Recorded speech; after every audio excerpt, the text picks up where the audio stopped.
Here today, to my left, is Mr. Jeffery Moore. He represents the city of Aurora. Adjacent to him is David Frank with the town of Erie, and last but not least, Jason Maxey with Weld County.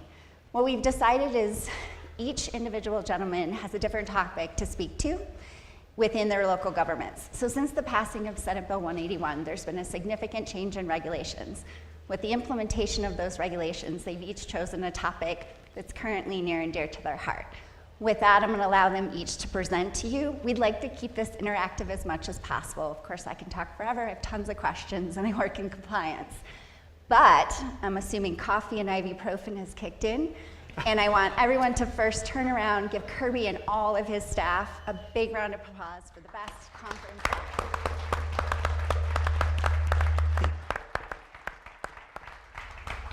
Mr. Jeffery Moore has the clicker, and he's going to start today with plugged wells. All right, good morning, everyone. My name is Jeffery Moore. I am the manager of the Energy and Environment Division for the City of Aurora. A big thanks to Kirby for allowing me to bring this topic to you here today. And the title is Plugged Wells, The Journey Continues. So imagine with me for a minute. The year is 1973. Now, before you say that was a long time ago, that was the year I was born, so it wasn't that long ago. Nevertheless, 1973. You drill a well a few miles outside the city limits. Unfortunately, it's dry, so you plug it and you move on. Fast forward 50 years ahead. You've got a developer that's coming in that now wants to put a residence or a commercial building near that plugged well, or even right over the top of it. Is it a problem? Yes, it is. Let me explain why. We'll find some solutions together. First of all, some definitions. What's a plugged well? Well, a lot of things happen. Removing surface equipment, if there is any, placing cement in certain portions of the casing, cutting that casing off 5 feet below the surface, and reclaiming the surface. There are a couple of codes that the COGCC uses in terms of these plugged wells. DNA for dry and abandoned if there was no production, and PNA for plugged and abandoned if there was production. Here's a picture of a plugged well that we found in the city of Aurora recently. Now, these codes are important because they tell us something about the history of the well, and that's going to be important as you'll see later. Now, let's kind of zoom out to the whole state.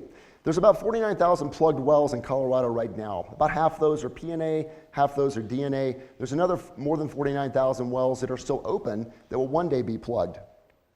If we think about that from an annual perspective, since the Oil and Gas Commission was founded in 1951, we've been averaging about 500 wells per year being plugged up until the last decade, and the numbers have increased. We even have records of wells that were plugged even before the commission began. So what are some of the risks for those wells? Well, in the early industry, it was thought that plugging was the end of the story. But in today's world, we know that's not always the case. Older plugging doesn't always meet modern standards. The cement and steel casing deteriorate over time. The type and volume of cement used in the original plug, depth and temperature of the well, the salinity of the fluids in contact with the well bore, all those things can cause deterioration. Now, we see a different risk profile based on the different type of well. So for a PNA well, the greatest risk we see is the slow leaking of hydrocarbons to the surface through the well bore itself. For a DNA well, it's downhole communication between the hydrocarbon zones and the freshwater zones.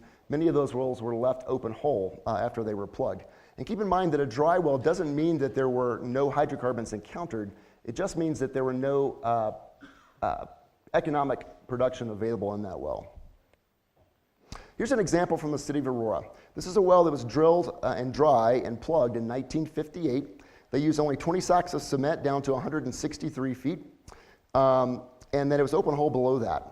Now, the base of the aquifers in this well, there are 4 aquifers, and they go down to below 1,800 feet. So that whole section, all the way down to TD, was left open hole in this well. So that allows the potential production zone or the hydrocarbon-bearing zone to be in communication with the aquifer. Now, in 2023, Civitas Resources came back and replugged this well for us. They added an additional 1,000 sacks of cement, and you can clearly see in the wellbore diagram they've got cement through all the aquifer zones and in between the aquifers in the lower zone. So this well is now properly protected. So what are some of the risks involved? We talked about the different profiles and what could happen. We believe that all wells have the potential to be replugged in the future. Not all wells will be, of course. but you need to understand that there is that potential. We're using a value of about 25 to 50 years after the original plugging, with the caveat of understanding when that plugging actually occurred. There's also Rule 308B7 in the COGCC rules that require an offset operator, if you are drilling a horizontal well, you have to evaluate all the wells, including plugged wells, within 1,500 feet of that wellbore. If you can't get access to that wellbore, for example, to replug it and it needs to be replugged, then you may not be able to drill that well, or at least not complete the whole section of it. So let's say you've got a plugged well, you need to find it. What do? Well, the first thing you do is you look at all the paper data resources, anything you can find on the internet, maps, photos, COGCC records, you look at everything. Anything you can do on paper is going to save you time and resources when you get out to the field. So the first thing you do is that you establish the most likely location of the well and a search polygon. From there, you can use a magnetometer, either a ground-based unit or an aerial unit via drone, to go out and do the work in the field. That may also help you find an abandoned flow line that you weren't aware of or other equipment. And then finally, physical searching, digging in the ground. Now in Aurora, we use a search radius for looking for these old plugged wells based on the spud date of the well. So for wells that were spud before 1951, before the commission began, a lot of those are only permitted on a quarter section basis. So COGCC puts that in their database to show us all the information. They code that with the information they have. But most likely, that well spot is going to show up right in the middle of the quarter section. That means you've got about a 160-acre search window that you may have to look in to find that plugged well. From 1951 to the 70s, you can probably drop that down to about 40 acres. Moving ahead, probably 10 acres. And then after GPS began to be used and reported in permit applications, you're probably down to tens of feet in terms of what you might have to look for to find a plugged well. Now, let me give you a really cool example from the city of Aurora on using all the data. This is a well, the EMON number 1. It was spud in 1919.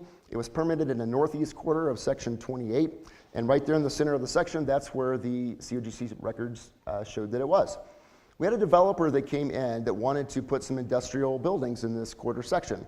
They did their search exactly backwards. They used a backhoe first, then they used a magnetometer, and then some paper data. Couldn't find it. So they came to us and said, we don't think it exists. I said, well, let's look at all the data. So we did the process from the beginning. We put everything together we could find, and then, dramatic pause, we had a lucky break. We found in the Adams County records, thanks Greg Dean, a lien from 1919 between a Mr. Luther and the EMON Oil Corporation. Now, it turns out this Mr. Luther was a roustabout. He was working on drilling this well, hadn't been paid all of his wages, so he put a lien on the actual rig, the well, the land, everything. And in this lien from 1919, he describes the northeast quarter, section 28. He also describes where the rig is situated, about 250 feet northeasterly from the center of this section. So we took all of this information, we put it all together, and we established 2 new search polygons. And we asked the developer to go and search those. Again, Civitas Resources provided some help to the developer for doing this. They did a full magnetometer survey on the quarter section, and they found the well in the middle of the first polygon. But note that that's almost 1,500 feet away from where we originally thought the well was. So remember, use all the data, and these older wells can be really difficult to find. Now, that leads me to where we're going. Preserving space for replugging. Why do we need to do that? Again, with the idea that we think a lot of wells are going to need to be replugged in the future, we have to have some physical space around those plugged wells in order to get the equipment in to do the work. We're implementing a 200-foot by 200-foot permanent well easement around plugged wells. The parameters there are no physical structures, no permanent physical structures, access to a public road, and we work with the developers. It doesn't have to be a square, but we have to have some space. Let me show you why. Here's an aerial photograph of a replugging operation actively happening. This space is about 220 feet by 170, so again, a little bit less than an acre. And on this space, here's some equipment that has to be set up. You've got your rig set up over the wellhead, 42 feet long, 16 feet wide when it's set up over the well. You've got your pipe racks. Those 2 items just by themselves are almost 100 feet end to end, oriented directly over the wellhead. You've got mud pumps, freshwater tanks, job site trailers, quite a bit of equipment. Replugging a well is not complex or complicated, but it does take a lot of equipment. This is why we are trying to work now to preserve space around the plugged wells. Now, how can that space be used? If it's a rural area, it can be agricultural livestock. Those uses can continue with no disruption at all. If it's an urban area, it can be a park or an open space, even a parking lot. This picture is on the screen right there. There's actually a plugged well right in the middle of that park. You don't see it, you don't know it's there, but if we ever have to get into it to replug it, we can do that with minimal disruption to the community. Other jurisdictions are doing this as well, including Garfield County. Won't go through all the details here, but just wanted to get you a sense that other people are looking at this concept in Colorado. So in summary, again, we believe that many wells will be replugged in the future. Finding those wells can be challenging, especially when they were plugged more than 50 years ago. Preserving that space around the wells is really important, and local jurisdictions have that opportunity now before development begins to move through the areas where you have wells. Think about what you might need to preserve, and if you can set forth an easement or something like that, we think that's a great idea. And with that, I'm going to turn the clicker over to David, and we'll be happy to answer any questions at the end. Thank you, Jeffrey. So I'm David Frank. I'm the Energy and Environment Program Specialist for the town of Erie. And that was a perfect segue into what I'm going to be talking about, which is oil and gas setbacks that were adopted recently by the town. So not just traditional setbacks for oil and gas activities, but more importantly, reciprocal setbacks. How close can you build a home or a commercial business to oil and gas infrastructure? So for those of you unfamiliar, this is where Erie is. We're in North Metro Denver, just east of Boulder, right on the edge of the DJ Basin. This is what oil and gas operations look like in the town of Erie. At the turn of the century, Erie was a population of about 2,000 people. The road that I live on in Old Town was only paved in 1999. Now, 23 years later, we have over 35,000 residents, with a final build-out expected approaching 70,000. So breakneck development and growth as we see along the Front Range.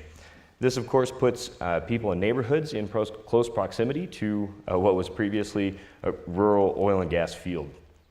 This is just ripe for conflict, and with that growth, we've seen increased emphasis on health, safety, and environment, similar to what we've seen across many Colorado communities and our state agencies. So part of that shift was to create my position in the summer of 2021 to assess and manage environmental issues directly at the local government level. And that, of course, includes impacts from past, present, and future oil and gas production. So one of the first things I was asked to do was to come up with some revised reciprocal setbacks. We had our old setbacks. They'd been on the books since I think sometime in the 90s. Our elected officials wanted an increased emphasis on public safety and to reevaluate the relationship between new development and oil and gas wells. So I'm going to start with the smallest setbacks and work out because where Jeffrey left off with plugged and abandoned wells, I thought that was a good place to pick up. So how close to these abandoned wells should homes and businesses be permitted? So previously we had a mere 25-foot setback from the plugged and abandoned well. That's probably not sufficient, as Jeffrey was saying, especially with older wells. The well may not even be in that 25-foot radius. And of course, if you ever need to come back and replug it, there's simply not enough room there to even set up a rig, let alone the associated equipment. So what we chose to do is sort of an iterative process. The default setback to a plugged and abandoned well is 150 feet. That's a pretty big area and creates a lot of issue for landowners and developers, what they can do with their land. If they have a lot of plugged and abandoned wells, that chops a big chunk of their real estate out for potential development. So at the town's discretion, we can reduce that. We also review all of the plugged and abandoned wells within 500 feet of a property before we accept the plat. We require monumenting on the surface, review of COGCC documents to make sure that well was in fact plugged and documented at the time. We do a site inspection. And if we can't demonstrate that the well was adequately P&A'd, missing documents at the state level, sometimes they're completely illegible, these handwritten documents, no idea how many sacks of cement went down there. Then we set up a meeting with the state and potentially the operator if they're still active in the state and come up with a plan to address the well. So how do we reduce these setbacks? They can be reduced to about any area between that 150-foot radius down to a minimum of 100 by 50-foot tract. So we need to confirm the location of the well. Jeff did a great job of going over just how tricky that can be, but we need to know confidently that we know very accurately where that actual wellhead is. And then we need some third-party confirmation that there was no legacy contamination or continued seepage at the wellhead. Sometimes that can be just through a review of what was done at the time of plugging. Sometimes it'll require sampling.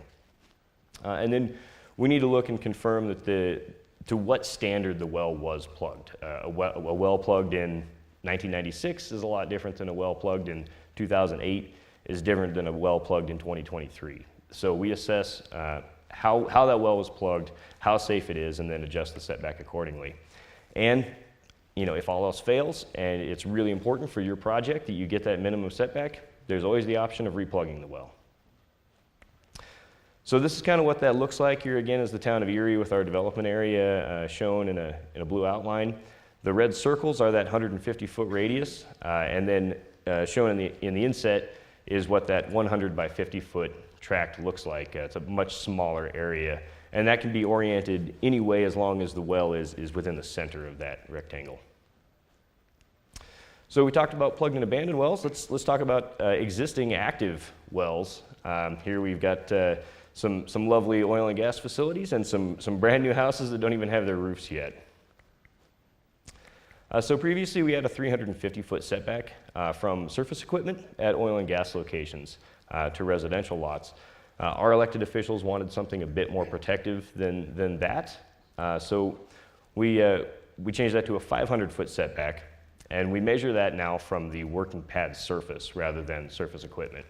The reason for that change was that really it only takes a sundry notice to bring on additional equipment to a working pad surface, and so we want to make sure that we're measuring that setback from where equipment could potentially be rather than where it physically is at this exact date. And we expanded our search there from just setting back residential lots, but also any structures that require a CO, parks, sports fields, and playgrounds, just places where people are going to spend significant amounts of time. We also have a setback of 2,000 feet from the working pad surface of a proposed well. Once Form 2 or 2A has been submitted to the COGCC, that triggers this much larger setback. The reason for this is we want to avoid a situation where you have a neighborhood being permitted and constructed at the same time that an oil and gas location is being permitted and constructed, and you end up with people moving into their brand new homes right during move-in, rig-up. That's not a great scenario. It creates a lot of consternation. People don't enjoy that particular interaction. But once that well goes into production, then that drops the setback back down to that 500-foot radius and allows developers to come in much closer. And then finally, we've got some flow lines and gathering line setbacks and for streets and rights of way. And then this is a really critical thing we did in Erie, something I'm really proud of. We require notice to prospective buyers of homes that are near oil and gas facilities, not less than 30 days prior to closing. When you're there signing that massive stack of paperwork, that's not the time to find out that there's an oil and gas well right next to your house. Some people don't have an issue living next to oil and gas infrastructure. Other people have big problems with it. I'm not going to advocate and say, one's right, one's not, but people should have the opportunity to make an informed decision, what's best for their family. And so I think that's really critical. Of course, there are resources, COGCC website. People find those pretty difficult to navigate. So we just said you got to have a paper disclosure right there up front. So this is what this looks like. At the time that this was adopted, there were 2 active 2As under submission. The Acme pad has since been rescinded, and the Costlet East pad, I think they just started spudding last week. So what you see there on the far east side of town, next I-25, that is an active 2,000-foot setback, but that'll drop back down once they go into production, probably in the next year or two. Okay, so the last piece is new oil and gas wells, like Costlet East, which, like I said, just started spudding. This is your traditional setback. How close to residents should you build new wells? Of course, the state's updated its guidelines, so I'm just going to cover what we did in Erie that are in addition to the state regulations. So previously, we had no setback. That issue of where oil and gas locations get sited was the exclusive purview of the state. Post SB 181, we now have some say in this. So we have a 2,000-foot setback, but not just to residences. It is to residential lot lines, parks, sports fields, playgrounds, other outdoor activity areas, and of course, any other occupied structures. So we're a bit more thorough in what we measure the setback from. We can, of course, always have a discretionary reduction of that based on the alternative site analysis. And we require zoning that is industrial use. And this rezoning process is probably the initiation of public interaction toward an oil and gas permit within the town. We also have a setback of 500 feet from bodies of water, and you can't be in a flood district. So I think it's critical to keep in mind that these reciprocal setbacks especially, they apply to wells not only within the town, but in adjacent jurisdictions, right? Be that other municipalities or unincorporated counties. And thus, it's absolutely critical that as a local government, you initiate early and often dialogues with your neighboring local governments and work with them in their permitting process because wells in their jurisdiction affect your residents as well.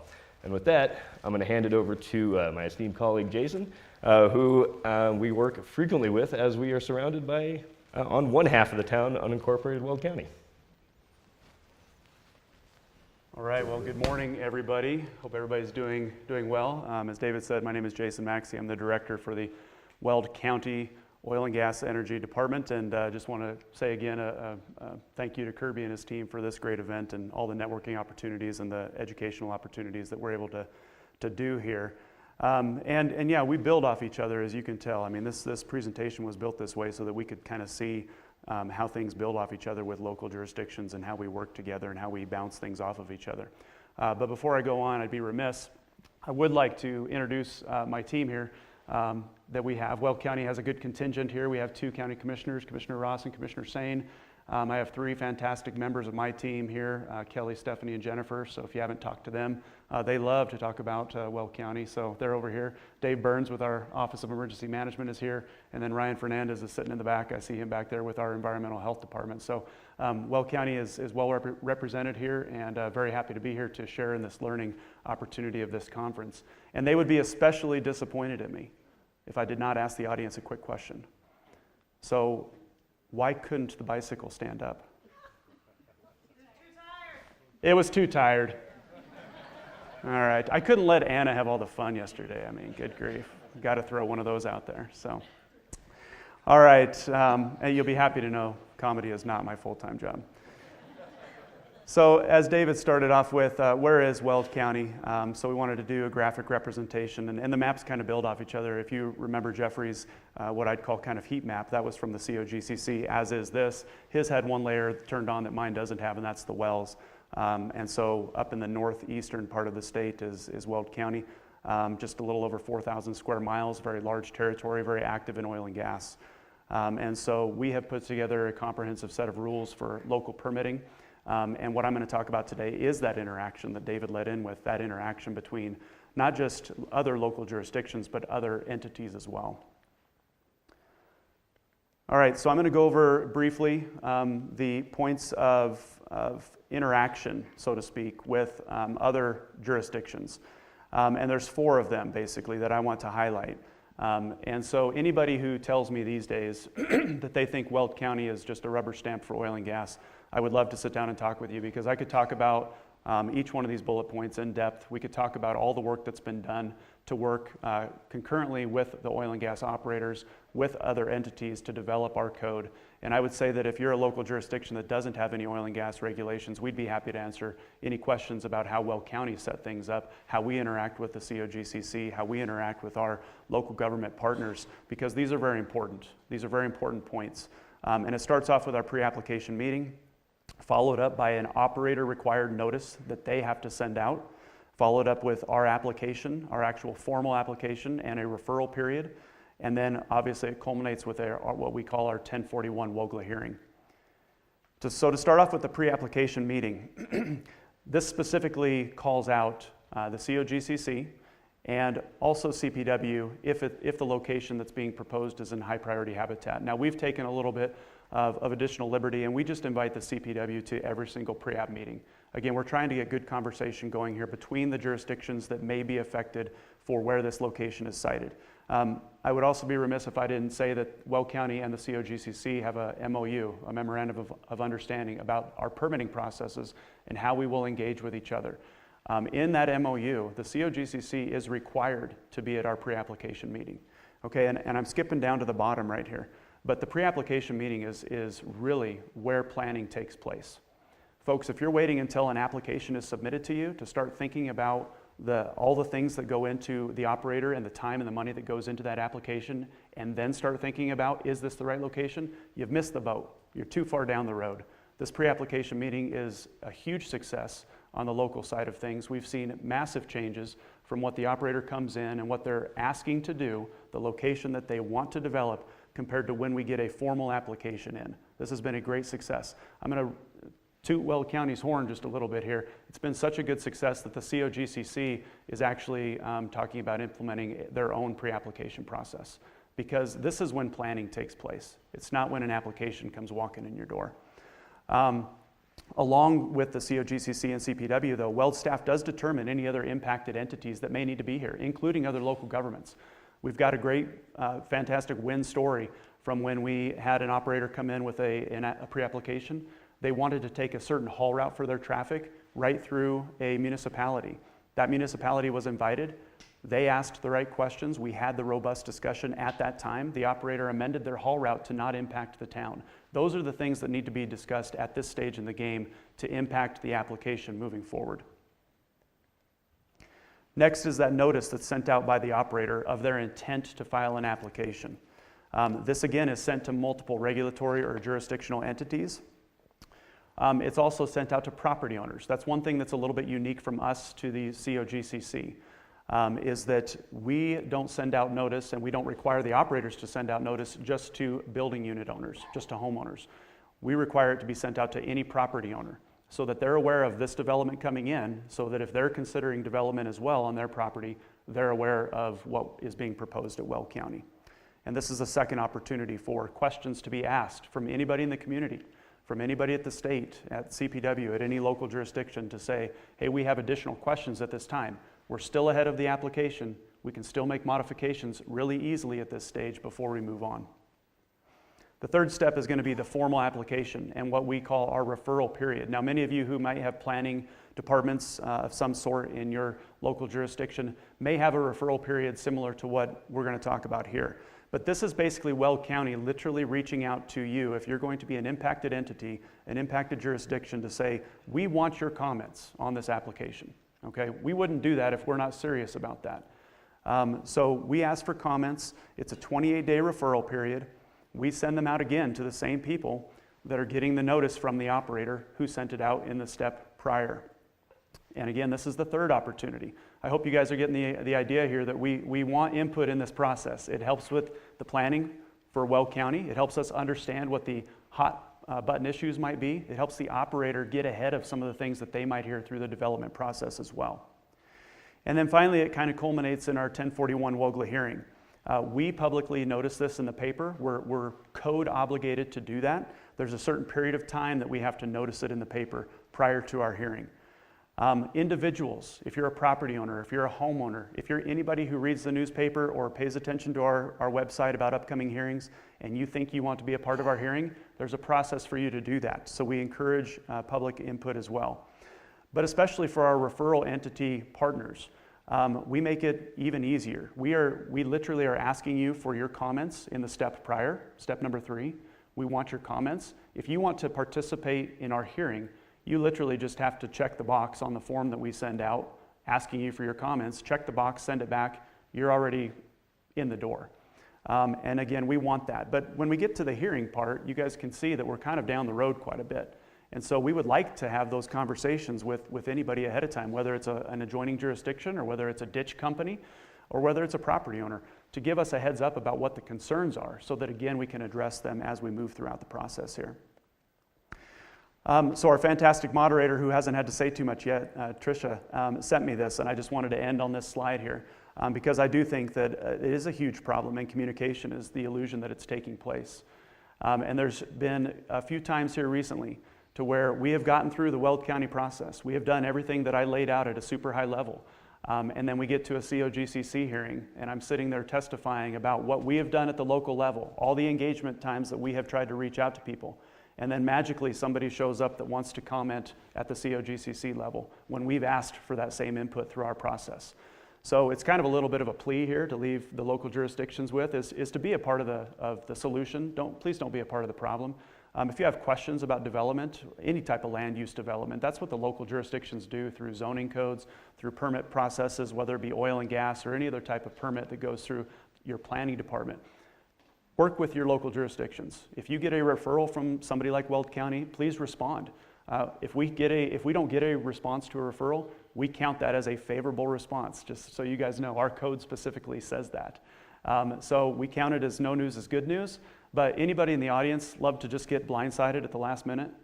No? No hands but mine? And I'm just joking. I hate that, right? Nobody likes that. So please give the common courtesy to your fellow adjoining jurisdictions to reach out through whatever permit process they have, and in this case here, Weld County's permit process for oil and gas, and just make your comments. I mean, we might not agree on what you're saying, but it's hard for us to know some of the issues. It's hard for us to even consider what your viewpoint might be if we don't hear from you. Okay, so that's kind of my last plea that I'll leave on. Here's my direct contact information, email, and office line if you guys have any questions. And looking forward to some audience questions or some questions from Trisha. Thank you. Thank you, gentlemen. So I'd like to really try to keep this interactive. I think each of them have given a really good overview of what's important within their counties, communities, townships, etc. But I'm going to start off first, and then I'm going to go to the crowd. So if our mics are available, that way we can keep this kind of interactive. Obviously, oil and gas permitting is near and dear to my heart. So Jason, just thank you very much, because obviously as a permitter, I deal a lot with communications with relevant and proximate government. But I'm going to start with David to transition back over. David, can you speak to your process in the town of Erie and its communication with regards to permitting? Sure. So we, post SB 181, drafted our own local permitting process. So new oil and gas operations proposed within the town of Erie, we have our own little, very much smaller than the WOGLA process, but we have our own local government permitting process. We have not received an application since we drafted that ordinance. It went into effect in January of 2021, so it's been on the books for a couple years now. We haven't had an application to date, so I don't really know how that process looks in a granular, detailed manner. But of course, we would solicit comments not only from residents and local impacted persons, but adjacent jurisdictions to make sure that all stakeholders can have as much buy-in in that process. And similarly, permits in Weld County or adjacent jurisdictions to Erie, I'll say it again, engage early and often. The earlier in the process you can make your concerns known, the more likely they are to be successfully mitigated and addressed in the final product, what actually ends up on the ground. As Jason said, if you wait until the COGCC hearing to say, wait, we have all these problems, we want all of these conditions of approval, boy, a lot of that stuff maybe could have been, solved before the final plans were drawn up. So That I echo what Jason said as far as local government engagement. Obviously, it's critical to have your own permitting process, but for locations adjacent to you for which you're proximal, be involved early. Jeffrey, would you like to touch on that? Sure. Local permitting process. Yeah, absolutely. Notifications. I think we're waiting on the microphone here. Oh, there we go. Thank you. Yeah, we have a 1 mile notification provision. So when an application comes in, we require the operator to notify the surface owners, and we recently added tenants to that as well, because sometimes the surface owner is different than the tenant. So we require notification of surface owners, tenants, and homeowners associations within 1 mile of the location. If it moves forward in the process on our oil and gas manual and not the operator agreement, we have both in Aurora right now. We're moving toward oil and gas manual regulations, but there is a public notification process through the newspaper. It's required. The city posts that for the public hearing before it comes before council for any kind of a change or approval. Perfect, thank you. Is there any questions from the crowd yet? Perfect, Hi, Tyson. Tyson Johnson with Gunnison Energy. Question for you in regards to your communication practices. Can you guys comment on things that you've done for, ensuring that their language barriers are not there in certain areas where there are language barriers, as well as just your public trust piece of the communication? Because I think that's something that we've heard a lot when it comes to environmental justice and other things that have been discussed, is there is a lack of public trust in, I guess, regulating entities as a whole. So what types of things are you doing in particular areas to create that trust and break down those language barriers? Thank you for the question, Tyson. I'll speak briefly. This is an area we're growing in Aurora. It's not an area we've done well in the past, just to be honest, but we're growing in it. The recent notifications we've sent out to those surface owners are included in both English and Spanish. We are working on getting materials on our website translated to Spanish as well. And so I think there's definitely room for improvement, and I appreciate that area of concern. Anyone else want to address?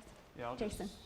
I'll echo Jeffrey real fast as well to say I think it is an area of improvement, and in fact I think I'm pretty okay to say that the county commissioners are definitely actively pursuing additional notice requirements, whether that be in other languages or whether that be more continuity between the different planning processes and land use cases and a consistent notification zone, because there are differences right now, and the county commissioners are actively looking at multiple options as well. Perfect. And I'll just speak briefly.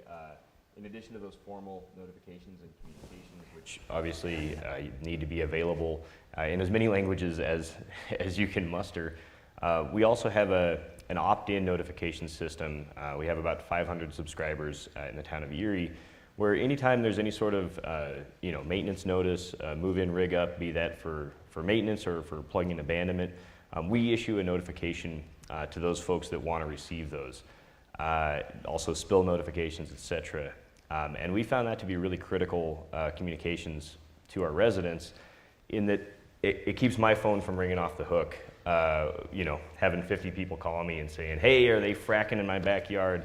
Nope, that's a well being retired. That's the activity you want to see in your backyard. And then also provides an opportunity for dialogue to help educate the public on what operations are going on, what concerns they should and really shouldn't have.